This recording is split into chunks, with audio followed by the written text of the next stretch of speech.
题发生了。第一个问题就是说，你在洗蛋洗选的过程当中，可以改变它的有效日期，可以改变它的标示，是一个伪造的一个让这个过期蛋能够复活变新鲜蛋的一个程序，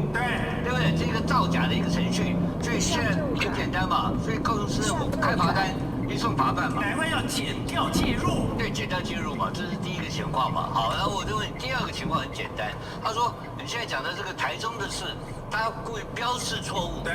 他把巴西的标